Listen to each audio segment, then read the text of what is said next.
Hey guys, welcome to Today's the Day with Zack Andersen. This episode is brought to you by ALCHEMY Sales Coaching. I hope you guys enjoy.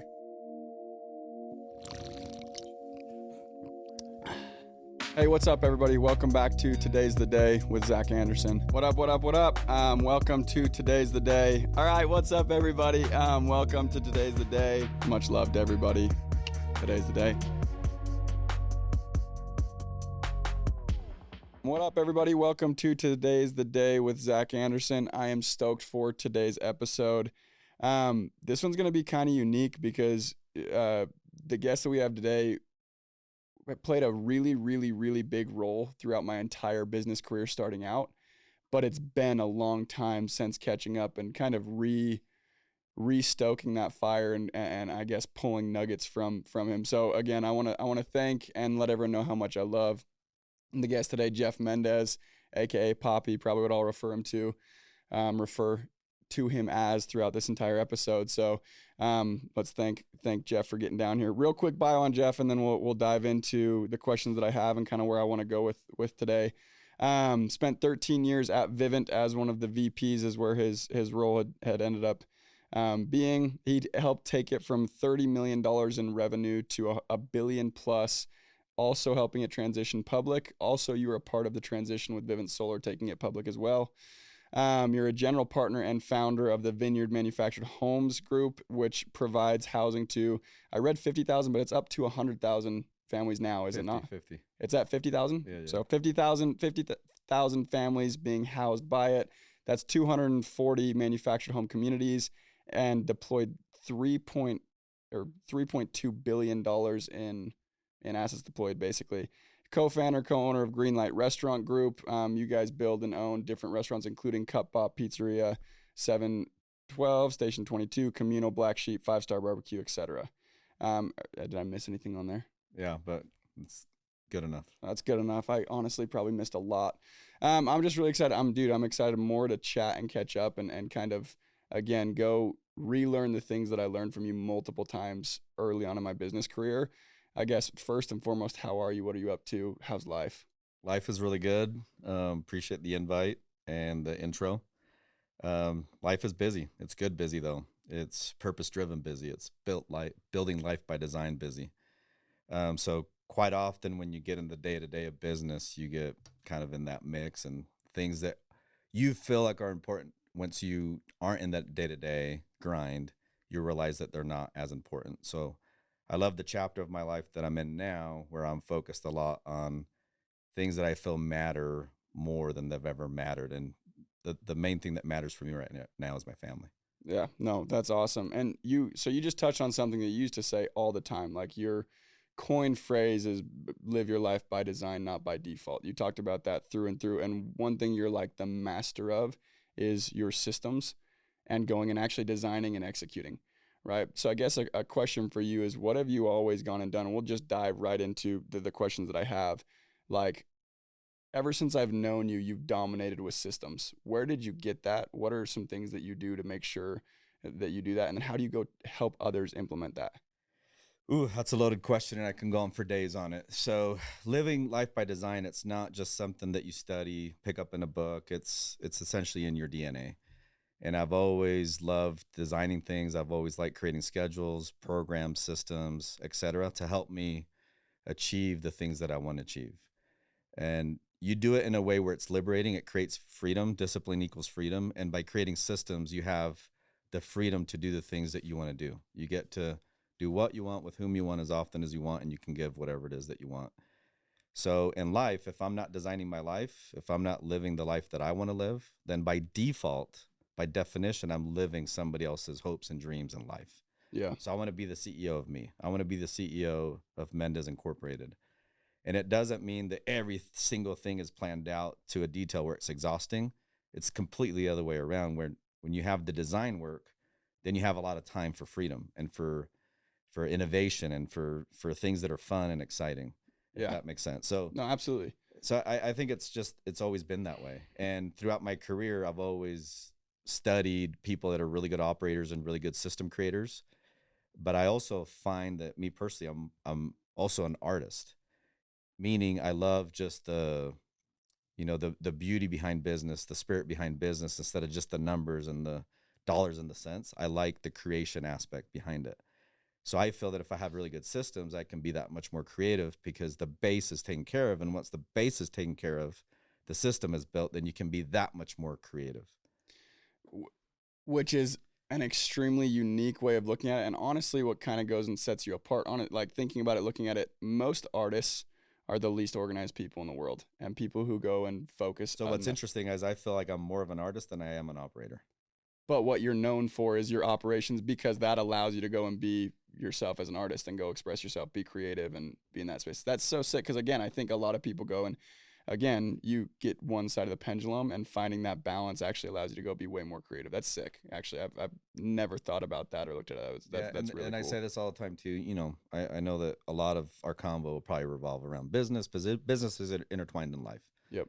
Right. Business is a spiritual game, and I see a lot of people trying to manage their human resources, manage their human assets. You can't do that. You manage the system, and then you lead the human assets via that system that's been created. So I always spend a lot of time building the machine, and then I can plug people in the machine, and then I can lead and use my emotional quotient, my EQ, to lead people through that machine through leadership development, et cetera. Which again is something that you're so good at so many things. I'm probably going to keep repeating everything that you're really good at. Like what you specialized in and what I watched you do specifically in the time period that I worked very closely with you is you went and helped people develop into that next generation of leader, that next group of successful people, however you view that. On that as well, you're now a dad. We were just talking about it. You're a dad of 5. Your oldest son's 22 years old, right? Yep. A question I love to ask and that I'm curious about, especially people from different generations that came up at different times with different opportunities and stuff like that have gone and kind of figured it out. What is something you feel like every 22-year-old, will just use that age because that's what your son is, needs to know not to do, and that you think every 22-year-old should absolutely be doing? Well, first of all, I haven't figured it out. Okay. That's the beauty of life. Perfect. Right? The scariest hood you ever go through is parenthood. That's the craziest hood. So and that there's 2 things. The toughest person to lead and manage is yourself. The second group of people, it's your kids. Yeah. You know, because they say you day in and day out. There's that proximity there. So they, you know, it's challenging. They see everything. I can handle a C-suite much more easily than I can handle a family of 5. But I enjoy being with the family way more than I enjoy being in the C-suite. And the only reason I do the C-suite type of work is so I can be with the family in a really high level. Yeah. But no, it's every day just trying to figure things out. And the things that they throw your way, meaning the kids and just the family dynamic, it's sometimes they come out of left field, right field, center field. You just don't know. But it can get pretty crazy. You get quick on your toes. Yeah. So, I mean, you know, we say this all the time, but being an entrepreneur is escaping 1,000 deaths. I think being a parent is escaping 1,000,000 deaths. So. Okay, I love it. And then a lot of this is going to be me, for my sake, just asking advice on a word that gets used and kind of thrown around, like successful. What do successful people do? Like, what did you do to find success in your life? How did you get there? And I think before even going into a lot of that, it's super important to define what that means to you. Like, what is success to you at the end of the day? I think it depends on what category, right? I think you can bifurcate success in different buckets. You can divide it up. So for me, success is just, it's a sense of community. It's a sense of belonging. It's a sense of being your true authentic self, where you can be your full kimono, where you're not hiding anything. You're not trying to pretend like you're something that you're not. You're just you. And when you can contribute way more than what you're taking from whatever it is that you're doing. And I think success, the ultimate success is the feeling of achievement, whether it be a dad, whether it be a business owner, whether it be a friend, whether it be, you know, a son, whatever it is. It's that sense of achievement and fulfillment. Yeah. I'd rather use the word fulfillment, actually. Yeah. And I've heard this before, but there's a quote that states that life's ultimate failure is success without fulfillment.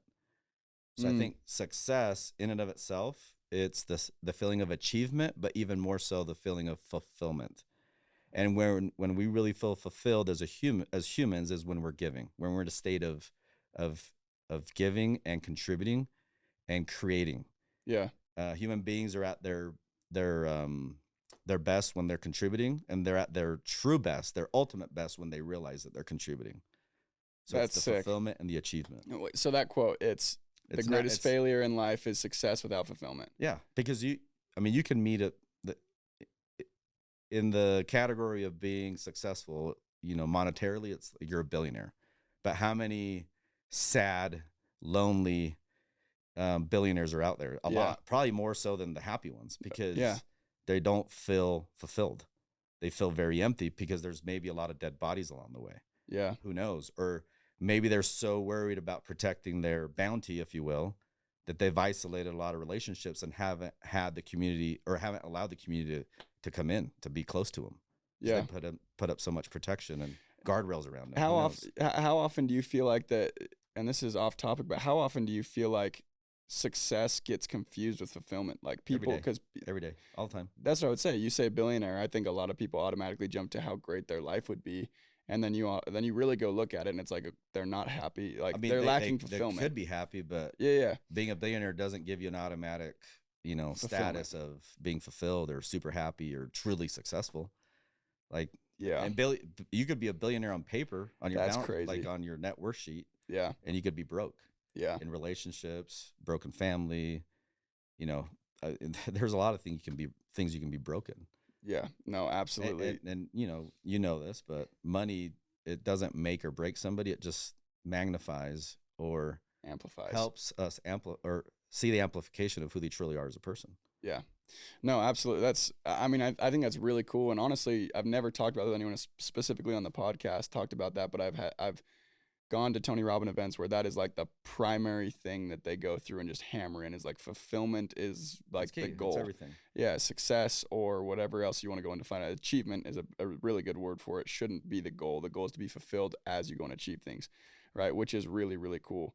Going back to, again, and go ahead. To be fair, that's why there's so many different jobs out there and businesses, because people were seeking that fulfillment. Like, if everybody just wanted to make a ton of money, we'd have a whole bunch of either stockbrokers or real estate developers, and that's about it, because you can make a lot of money in those two categories. Yeah. But people looking and seeking for fulfillment, we've created tons of different asset classes, tons of different industries. That's super true. No, that's very, very true, because everybody's different, and that fulfillment comes from different things for every person. It has a different meaning to different people. Thank goodness we're all different. Yeah. If not, the world would be very homogenous. 1,000%. So going to, again, something that we're probably going to talk about throughout the course of this entire thing, because it's so broad, is live life by design, right? And touching on fulfillment, really what living life by design is trying to go and extract the most fulfillment out of your life, right? And something, again, in talking to you a little bit earlier today, you have like these, call it guardrails, or like this true north that you go and follow, a list of things that are very important to you to go through and find that fulfillment and live life by design how you would, right? And I have them listed out through here. Obviously, there's a ton that we could go through and hit on, and I have a few that I personally want to go and ask about, but you sent me a list of 24 things, right? 25 things, which is obviously a lot, but what are some of those true norths for you that specifically, when I even bring it up, like, these ones stand out the most to me? Is it the first few on the list, or what ones stand out to you maybe right now more than other times? I mean, it's all of them. If you want to hit on a few, and I can elaborate on them. I would love to. We'll just start right at the very top, right? Your number one is be grateful for what you have before it becomes what you had. Yeah, and these are not, they're not in any particular order. They're just 25. So we'll go random. Yep. Not more important than number 14, so forth and so on. Yep. So gratitude. I mean, gratitude determines your attitude. You know, when we want to have a really great day, if you write down a list of 10 people, things, moments that you're really grateful for, your day now is going to be towards that. It's going to be towards giving. It's going to be towards being grateful for the things you have. Yeah. So when I thought of that quote, when I wrote down that quote, I was in Puerto Rico after Hurricane Maria, when the entire island, 100 miles this way, 35 that way, got completely devastated. People that had running water no longer had running water, no internet, no refrigerator working, no nothing. Yeah. People on dialysis could not do dialysis. People that needed respirators, no more respirators, just nothing. And we often take for granted things because they're always available to us. And once they're not available to us, that's when we start showing gratitude towards those things. Yeah. And quite often the things that we take for granted are the exact same things that other people in different parts of the world are maybe praying for. Does that make sense what I'm saying? 1,000%. So what yeah. we need to do is we need to be grateful for everything that we have. And sometimes we need to dig deep, because once we realize all the blessings that we have, we just look like idiots. Yeah. Right. And then once we realize how blessed we are, just the mere fact that we're human is crazy. Like Yeah. we won the lottery. We're Yeah. human beings. Yep. We won the lottery. We live where we live. We have the resources that we have. We have the homes that we have, the vehicles that we have. It's a miracle. It's a modern day. It's a miracle. Every day when we wake up and we can open up our eyes, that's a miracle. Yeah. So it's just realizing that we have all these blessings, and when we have that attitude of gratitude, our day is just so much better. And then our interactions with other human beings Yep. are that much better. Yep. And then happiness is the hunger to give. Unhappiness is the hunger to get. We're focused on giving. We're just going to have more abundance. Yeah. It works the other way. It works the other way around from the way the world tells us to act. Yeah. The world tells us, go get yours. Keep it. Keep it. Yeah. Don't give anything away. Yeah. Be guarded. The world is out to get you and eat you up alive. But it's the contrary. The world is beautiful. There's never been a better time to be alive.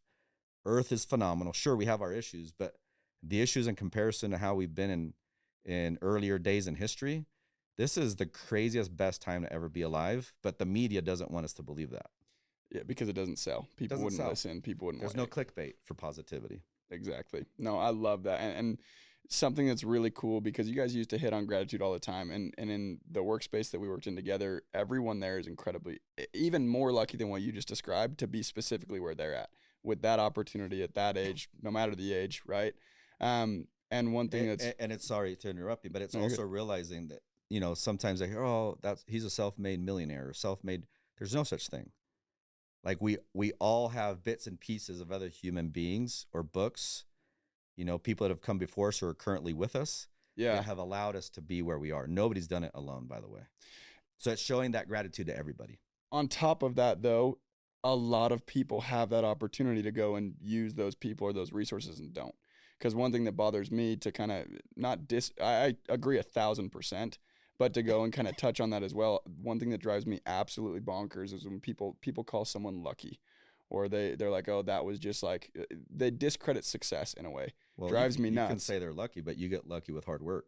Exactly. Right. So I think along with that, yes, everyone is made up of all these other people. We show gratitude to that as well, but also go through and people listening, they're like, oh, they did that because they had these resources. Like there's no excuse. Like you literally go and you can make it happen 100%. Heroes are made in the shadows. Right. So that's one thing I would touch on that as well. What I was saying, though, is you guys talked a lot about gratitude because we were so lucky to be where we were when we were, so on and so forth. Right. And the cool part about that to me, when you say gratitude creates your attitude, right, it eliminates those unpleasant emotions that you try every day to avoid. Everyone's goal for the day is to avoid fear, is to avoid doubt, worry. Yeah, doubt, worry, like a feeling of being lost, whatever it may be. And when you approach with gratitude first, they can't coexist. Like self-doubt can't coexist with gratitude, which is something I'd want to go and hit on because you guys showed me that and taught me that. And it was really, really cool to go and learn that as young as I did. So I think that's awesome. That's number one's one of my favorites. One of my other favorites on here is number 12. And I think it's so I'll read it real quick. It says, don't give rumors legs. It makes you look bad even if you think it doesn't. And I think it's because words are just kind of thrown around very, very lightly, and people ruin their image every day by trying to go and elevate themselves by dragging someone else down, if that makes sense. Yeah. Exactly what a rumor is. Why do you have that on your list of top 25 most important? When you're interacting with a lot of people and when you have the rumors will surface when you're doing more than others. If somebody's doing more than you, they're probably not going to talk about you. It's usually people that are in the nosebleeds that are criticizing those that are on the court. So when people aren't really focused on themselves or doing things that create fulfillment for them, they seek fulfillment in trying to ruin other people's lives, if you will. Yep. Or they start just being haters. Which only does the contrary. It only ruins. Haters, what they do is they whisper your successes and they broadcast your quote unquote failures. Yep. Right. They even say that the only reason Jesus walked on water is because he couldn't swim type of people.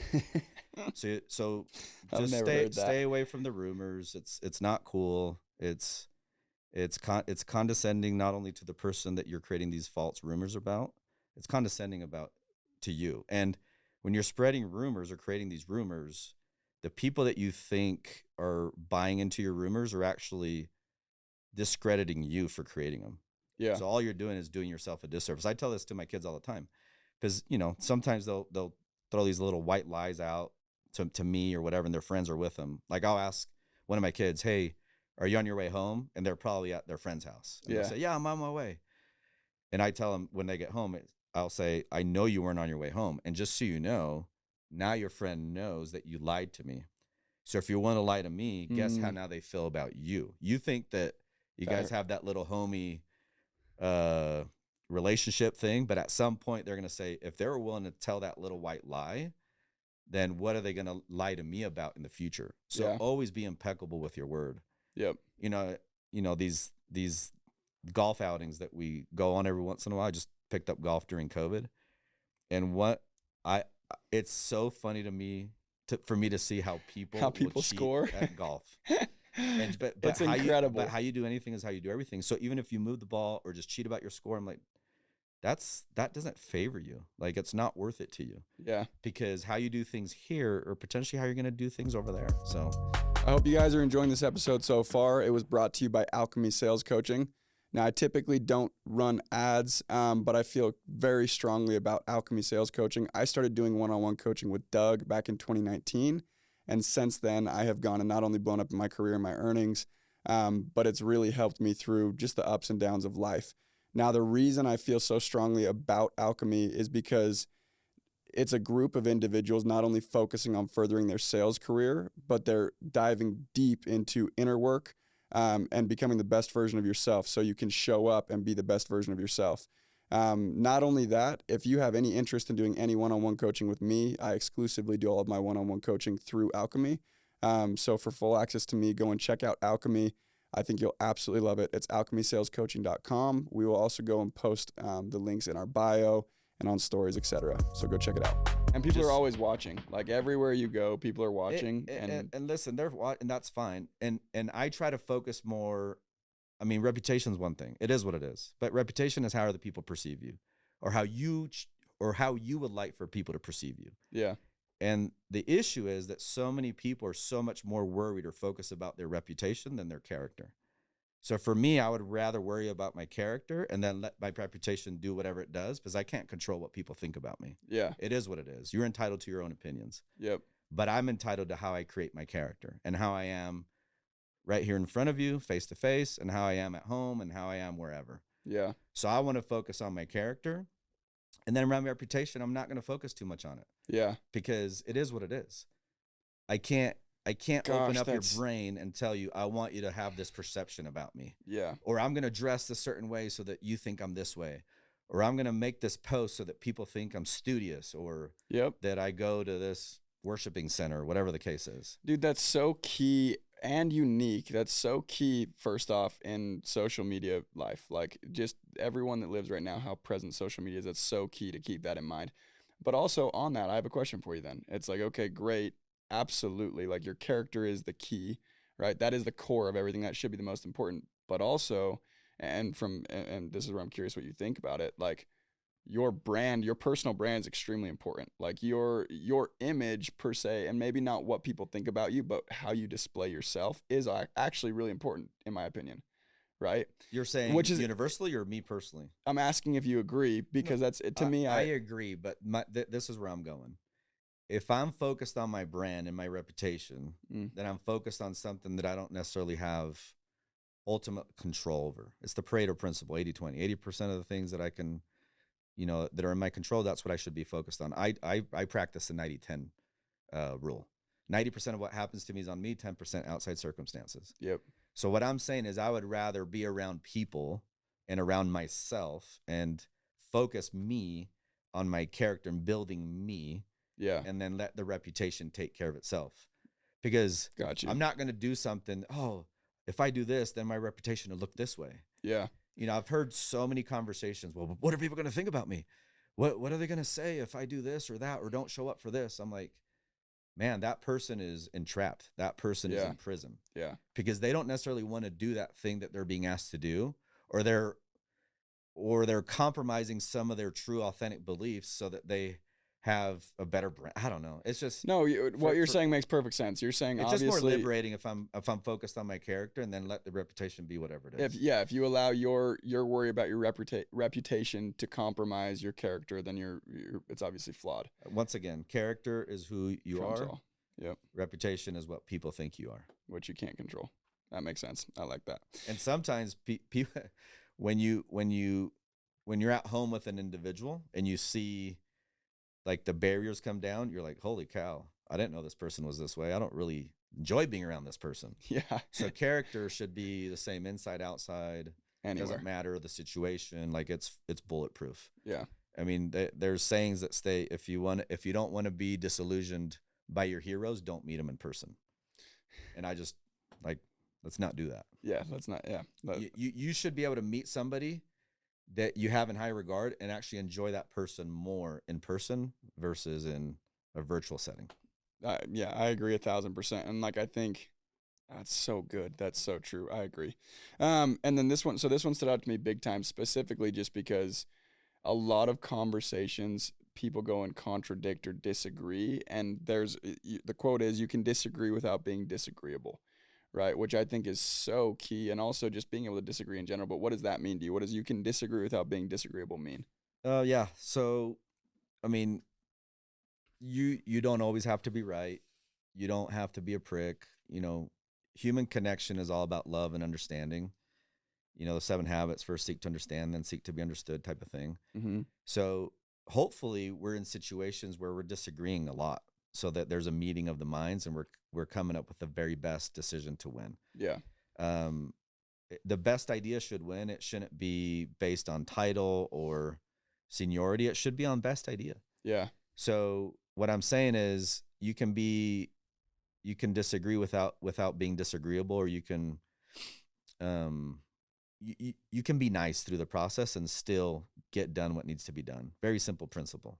Yeah. And you can have different ideas and not have to hate you want that different person. ideas. You wanna have diversity, which is the opposite of what's pushed. Yeah.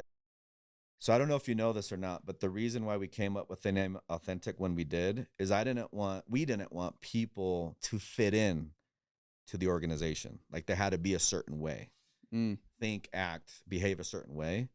We wanted them to belong in the organization. We want as themselves. Everybody. I want you as yourself. That's the most beautiful thing a human can be, is who you truly are. So I wanted people to be authentic and belong, not fit in. I didn't want you to have to, you got to act this way, believe this way, or change whatever it is about you to be a part of this thing. No, come with all your quirks, with all your quote unquote weirdness, all your inclinations. I want that. I want the most authentic, diverse setting that I can have, because that's how we're going to win together. Yeah. No, I love that. And being a part of Authentic, you never explicitly explain that, but that was always very implied, and it was noticed big time. Like being a part of an organization, for those that don't know, Authentic was the organization that you helped go and create and run.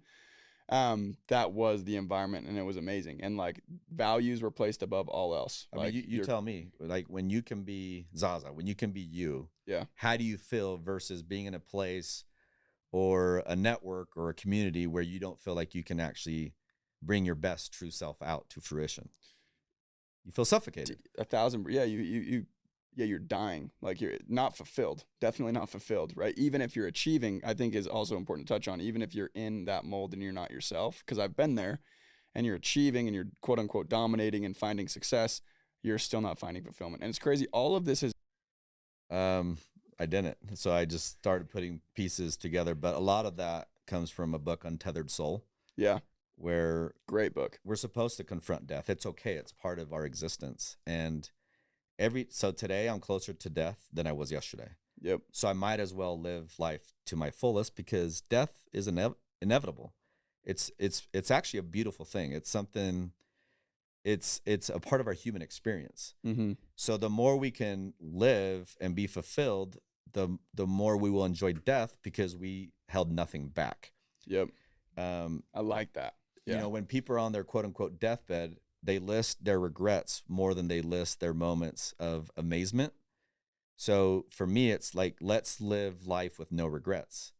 It doesn't mean go be a prick and just don't regret saying, you know, prick things to people. It's just, it's living your most authentic life, what you really truly want to do. Yeah. Like, what would your life look like if you could truly do the things that you love doing? What would your life look like if you dared? What would your life look like if you didn't have fear, doubt, and worry dominating your brain and dominating your heart? Yeah. Like, life is a gift, and we're designed, we're built to be amazing, to be magnificent, to be beautiful. We're not here to just exist. We're here to thrive. Yeah. We're here to have an incredible ride. Yeah. And when we die, we should have a ton of scars, tons of battle wounds, you know, tons of, you know, memories and love and all those beautiful things that come along with it. No, 1,000%. So, and as you may know, the name of the podcast is Today's the Day. And kind of the point of that, a quote from forever ago, all I have is now, out of a book that I read. Today's the day is just kind of the philosophy of like, you don't have tomorrow. It's not guaranteed. It's not guaranteed. Right. And the point of it is to bring people on that are inspiring and can inspire people that have really embodied that. So obviously you have gone through and not only done this yourself, lived life to the fullest, lived as if today's the day is what we'll go and say right now. You had a really, really cool job of being able to go and help people who were not doing that start to do that. And you continue to do that. You continue to go and speak and inspire and mentor and help and show up to stuff like this to go and help other people look at life through that lens. What would be a piece of advice for someone who is living on autopilot, right? Like you're saying, you're not just here to exist, but they are, because a lot of people are, right? Or maybe they're not living to the fullest, but they're, right? What's a call to action per se, something someone can go and do to kind of get out of that? Wake up. We got to wake up. A lot of us, and I'll say us because it's something that we have to work on a daily, we're asleep.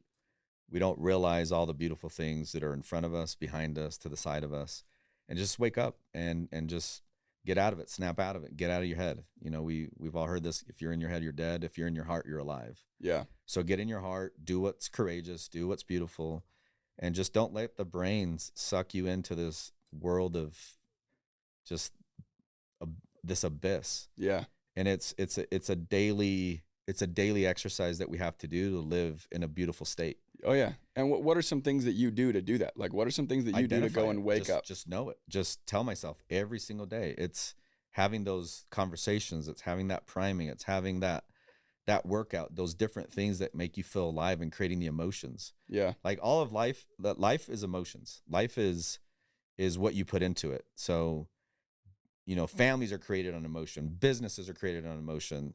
This podcast is created on emotion. So act on your emotions. Understand your emotions and let them carry you forward. You're not going to carry yourself forward by thinking logically about things. That's not how it works. Yeah. You know, our brain is designed for survival, not for thriving.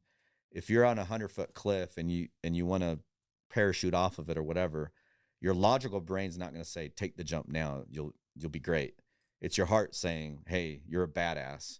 Make the jump and you're gonna survive this thing. Yeah. It's tuning into the heart and controlling your brain through your heart so that your brain can do these difficult things that aren't logical, because a lot of people fall into, and I'm guilty of it 1,000%. I think everybody is, like you said. We all are. And if anybody says that they're not, they're lying or they're disillusioned. They're confused. Yeah, they're confused. No, it's every single one of us have to prime ourselves every day. Exactly. And I think that trap, if you read Will Smith's book yet, Uh-huh. he talks about paralysis by analysis. There was someone in his life along the way where they would that was like, don't have paralysis by analysis, because you get stuck thinking about something, and that's the same thing as if you're in your head, you're dead, so on and so forth. So that's really, really cool, because I don't think that's not really something that gets hit on often. Like, if you act from your heart first, you go and do extraordinary things that are inspiring, and if you don't, you're probably not going to go live a very inspiring life. You need it's a harmony, it's a dance, it's a waltz. Yep. It's what you want most with what you fear most, and connecting the heart with the brain. Because if we only led our lives surely through our heart, we'd be dead. Yep. Because Right? then there's no guardrails to protect you. Yeah, there's just no mechanism saying, yo, that's dangerous. You'd be going 220 on the freeway. But if we only think through our brain and live life through our brain, you said it, you're going to overthink everything. And overthinking is creating problems that don't exist. Yep. So it's just that fine balance of, okay, what's my heart telling me? What's my brain telling me? What do I really want? What gives me fulfillment? What gives me achievement? Why am I here on this earth? What's my purpose? Yeah. What's my why? And Yeah. focus on those things and carry it forward. See, dude, that's such gold. And like, sometimes I forget how lucky I am to have been told, because you've preached this forever, ever since I've known you. Like, you've helped ingrain this kind of stuff into me, and talking about it, it's exactly how I thought. It's exciting. And it's like, gosh, I remember that. And that literally what we're talking about is on here as well. It's when you lead with your heart, that's where courage comes from. Yeah. Right. It's that exact philosophy. So I just want to make sure, like, nobody has it figured out. Nobody. Yeah. We're all figuring it out, and we're all figuring out, hopefully together. This is something that takes a lot of work. It takes a lot of, preparation every single day. And I catch myself talking to my brain, talking to my heart, like literally every 15 minutes, maybe more often. Yeah. It's all the time, psyching myself into things, psyching myself out of things that I shouldn't be a part of. Yeah. But it's that constant communication, trying to extract the very best and achieving a day that's by design instead of by default. Yeah, exactly. And I think it's a muscle too, because I have seen a lot of people run into, they get so good at something like this that gets them somewhere, and then they stop working out that muscle and they get just as bad as they were when they started. And you asked me this question, and I said they got to wake up. But, when do sometimes people decide that they want to get fit? When they're weighing 300 pounds. Yep, exactly. When do people say, oh, I need to be more intentional with my love? When they go through a divorce. Yep. When do I need to spend more time with my kids? When their kids is in the ER. Yep. Or when do I need to spend more time on my finances? When they lose a job or when they're facing bankruptcy. So don't postpone that stuff. Like, stay ahead of it. Yeah. Like, plan it out, build it now. The best time to repair the roof is when the sun is shining. So just make sure that you're always ahead of the game. Yep. So you can live a very fulfilled life. Again, when I'm saying these things, some people are like, oh, that's exhausting. All this planning, all this building of systems. It's the other way around. When you have all that stuff built out, like, life is that much simpler. Yeah. Because you know what it's going to look like. You know what all 52 weeks are going to look like. You know what all 168 hours in the week are going to look like.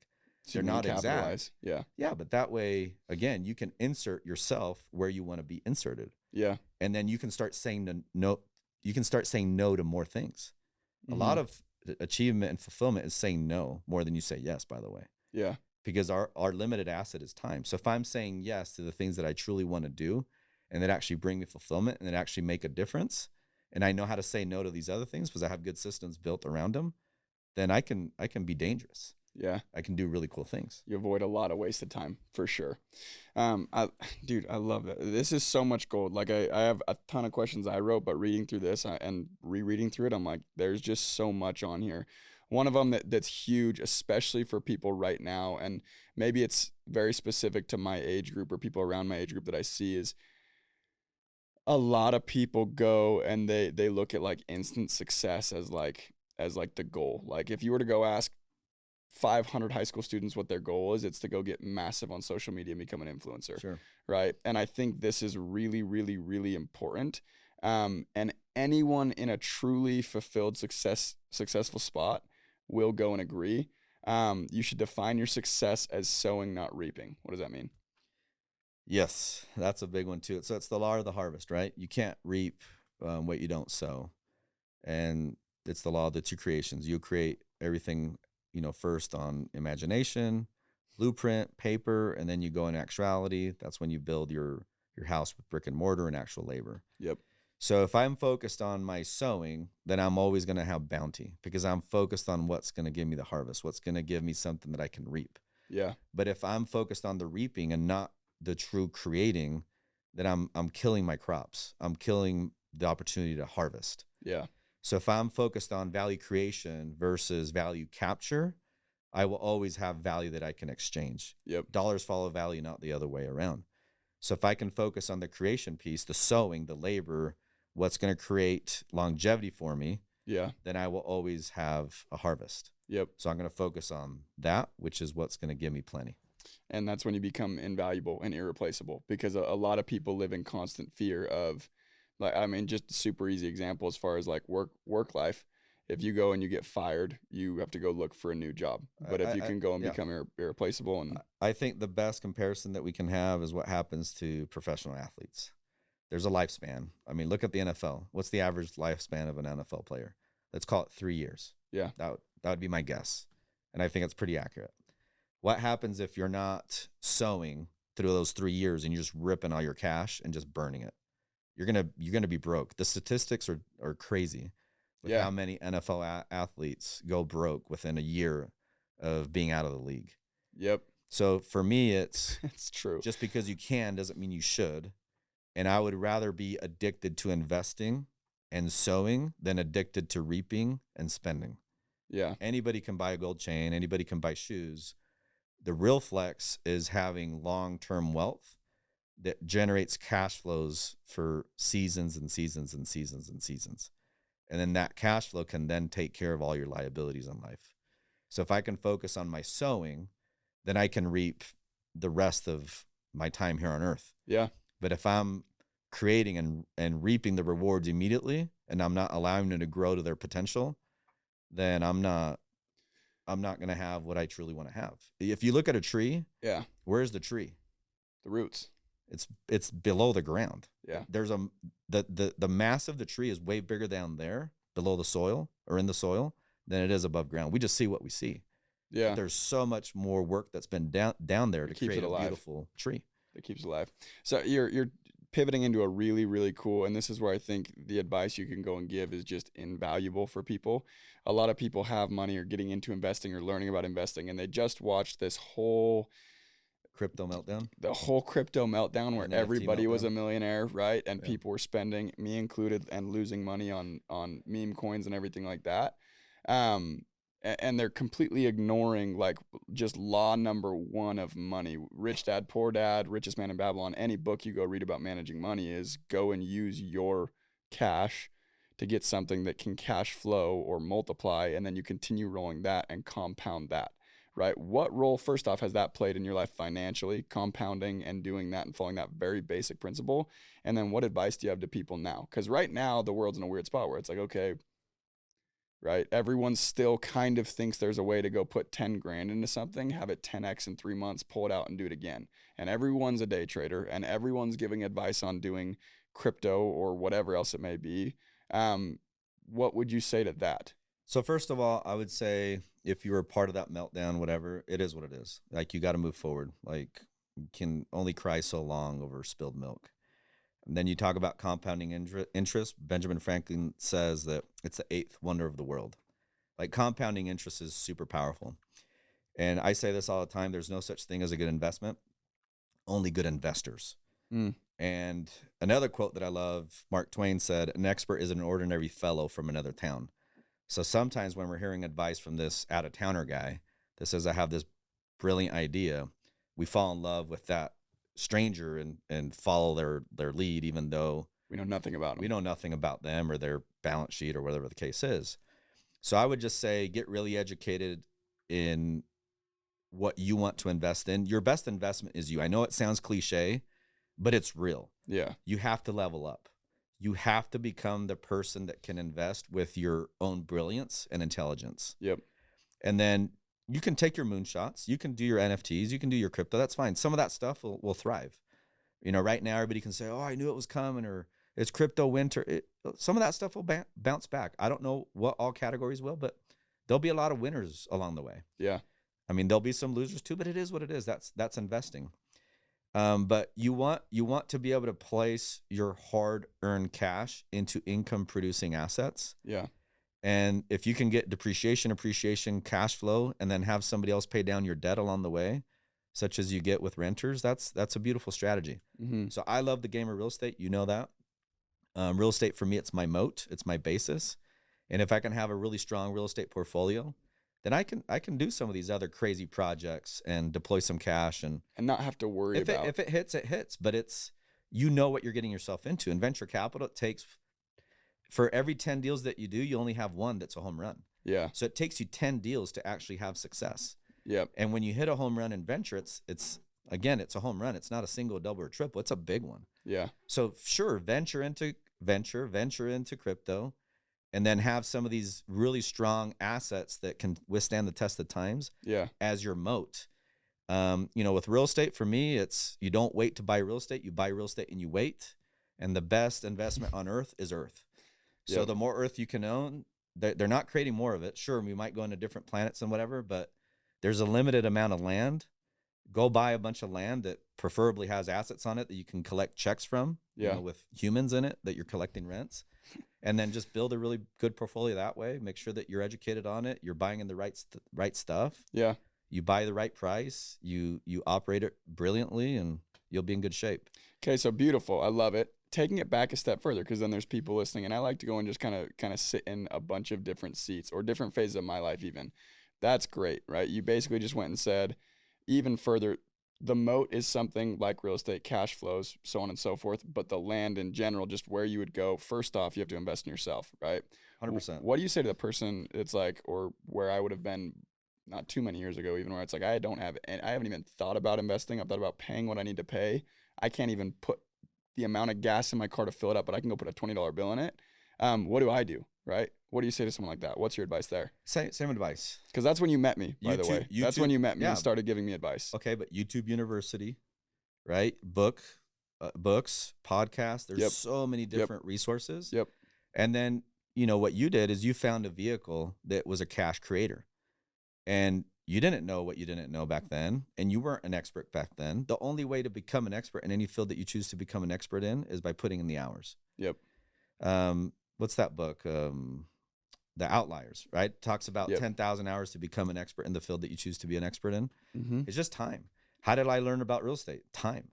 Making mistakes, making good plays, talking to a whole bunch of people, listening to podcasts, reading tons and tons of books, and just doing it. There's no better trainer or teacher than actual experience. Yeah.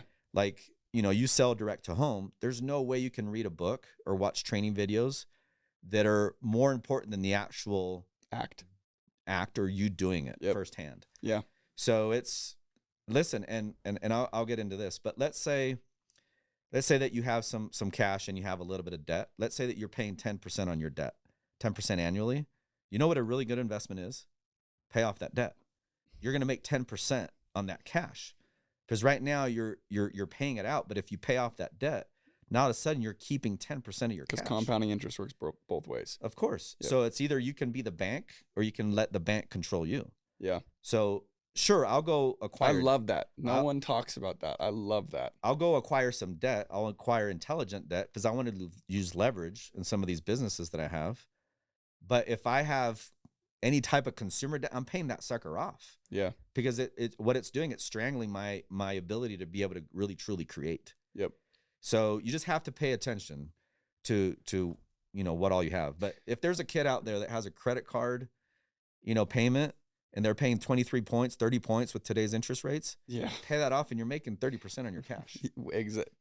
See, that's crazy. I've known that, but I've never consciously thought about, you basically have like a gauge of interest that can go negative or positive. And the most important thing is to get that as positive as possible. So if you're negative and you're paying 27, 30 points on a card, don't go try and find yourself an investment that's going to get you 12%. Your best investment is pay off that card. Get rid of that 30%. Yeah, that's 100%. sick. See, I love that. That's amazing. And I think what's really important, that you answered that question perfectly, exactly how I would have loved you to. You don't have to have money to go and invest. And what I mean by that is you can go and learn and get better and put in those hours with time, which is more valuable than money, right? To turn yourself into someone where you can go and get the capital to go invest. Most of the companies that we consider the darlings of today were started by people that had no money, right? So you can create a product or a service that's highly desirable, and then the market will say, I'm going to fund this company because you've created something beautiful. Yep. So you created something without money, but now you have something of value, and dollars follow value. If you create something of value, you will have the dollars. Exactly. And just saying I have no money to invest, that's the lazy way of thinking. Yeah. You have to invest in you, invest in what you want to bring to the marketplace. And money always finds deals, and deals always find money. Good deals. Exactly. And in the same philosophy with all of that, and this is like a tangent I could talk about all day, right? Just as there's a good and a bad investment with money, even more so, I'd be willing to say there's a good and bad investment with your time, right? So and with what you're reading. Exactly. And if you, 1,000%, but even more than that, if you're going and partying and wasting your time, look at that as going and paying interest on a credit card that you don't need to go and pay. But if you can go and look at your time like money and invest it the same way and try and get the most return from your time, that's, I think, how you go and find monetary gain. Yeah, Like I mean, that's awesome. listen, if 20 somethings could invest in going to a seminar by a vetted mentor or person that can That's actually stress that a little bit. Yeah. yeah, somebody that can actually create value, it's going to pay dividends Yeah. versus planning a crazy trip to Europe or Mexico, whatever the case is. There's Yep. room for both. But guess what? There's more room if you put priority with investing in yourself. Yep. Because then you have options. I love that. And the true flex is having optionality. The true flex is experiences, mobility, and time. Yeah. That's the true wealth. That's the true flex. I love that. Everyone needs to hear that. Everyone needs to hear that. That's amazing. One thing you put on here that I think you're uniquely really good at, and I realize a lot of people when they get to a certain level in life, and when I say level, I mean monetary level, like people from the outside looking in, whatever it may be, right? They go and they carry themselves different and they put themselves in a different category than everyone else. Therefore, when they go and speak, I'm going to read the quote real quick. It says, "You're entitled to your own opinions. You're not entitled to your own facts." And one thing I think you do incredibly well, probably because you prioritize it, or definitely because you prioritize it, is everything you're saying is like, hey, I don't have it figured out. And you don't pretend to have everything figured out. But there are absolutely, to your credit, things that you do, right, where it's working, right? Where those things are working in a certain way, right? So why did you put that on there, and where did you learn the importance of that? Because I'm scared of people that think they have it all figured out. And I don't want to be around those people. And I for sure don't want to be one of those people. So for me, like I can do anything. That's what my mom told me. But she never said you can do everything. Right? So I know I can be really great at different categories, but I want to be surrounded by people that are great in categories that I'm not great at. Yeah. And that can help me along this human journey. Yeah. Right. But you will always hear me say, I don't have it figured out. And I like that because I want to be in a place of receiving, meaning of being open to new thoughts, to new ideas, to new networks, to new think tanks, because it allows me to progress as a human. Yeah. You know, when people say, "Oh, Mendez, you've changed," I'm like, thank goodness I've changed, because that's my job as a human being. That's the point. That's the whole point. And hopefully I'm changing for progress and not for regress. Yep. But no, it's none of us have it figured out. And even those that think they have it all figured out and they want all this praise because they're God's gift to man, like, I don't want to be around those people. Yeah. You know, do they have cool things that they can teach me? Sure, in different categories. But holistically, there's a big gap there. Oh, yeah. Because we need each other to be able to progress. Yep. We need a lot of people, a lot of mentors, a lot of figureheads, a lot of community to be able to achieve the things that we're really put here on earth to go achieve. Yeah. And dude, there's so many good like nuggets or things like, and this is definitely gonna be something I go back and listen to, and it's like reopening ideas and lids that I've had in the past from you. So again, I can't thank you enough. So thank you first and foremost. But if everyone just looked at things that way, think of how much negativity would just be gone. Like if you really just went and approached it with the very few things that we've talked about on your list of 25 things, and you went and carried that into everything you do, everyone did, how much happier would everyone be? How much better taken care of? How farther ahead in life would everyone be in general? Yeah. Like I can't stress enough. So again, I love having you on here. It's super inspiring. It's amazing. So thank you.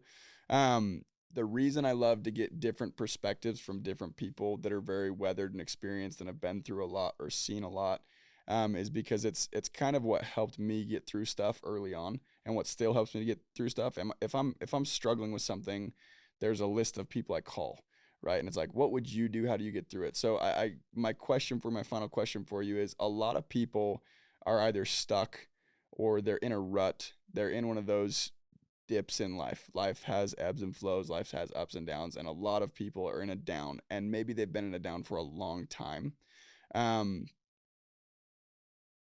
What would you recommend, or how do you go and get yourself out of there? So the biggest problem that people have is they think they shouldn't have any.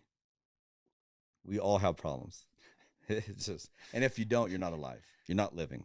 Yeah. You're just waking up and staying in bed all day watching Netflix. Yep. You're avoiding life. But if you're a part of life, if you're part of the human experience, problems are there to help us grow. Imagine if your life would have had zero problems, how would you feel today? It'd suck. Yeah. Like, let's say that you ran every single race or every basketball game was just a breeze and you had no problems on the track or the field or the court. Like, it would suck. If the business that you're in right now was just a cakewalk and you didn't have any human resource issues, funding issues, install issues, compliance issues, like, there'd be no fulfillment. In fact, if you had no problems, you wouldn't get paid. Yeah. Because we get paid in proportion to the problems that we're willing to solve and the scope of the problems that we're willing to solve. Yeah. So problems are actually growth mechanisms. And the more problems we face, the more we're growing. And that's where the light comes in. The light comes in via the cracks. Okay.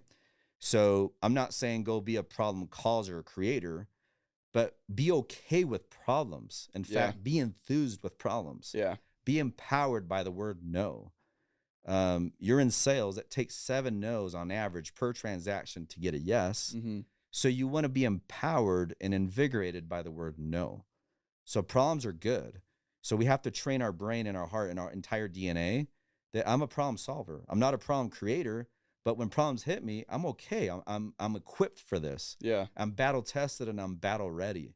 And I have the wherewithal to be able to move things forward. Yeah. And thank goodness I do, because that's how I can truly experience the things that I want to experience. And that's how I can truly achieve fulfillment. I'll give you another example. Let's say that you're a boxer, you're in the ring, and you're just jabbing and uppercutting and just dominating the fight, and all of a sudden you get punched in the mouth. What are you going to do? Take off your gloves and be like, I'm out? I'm done with this fight? Yeah. Or are you going to be a football player and tell a coach, I love the Friday night lights, love the unis, love the cheerleaders. I just don't want to get tackled. I don't like that problem. Like, it's just not going to work out. So you can't live life with the assumption that you're not going to have problems. Sure, you can mitigate your risk near zero as much as possible and try to eliminate problems. But once the inevitable happens, just be ready and embrace it and enjoy it, and know that life happens for you, not to you.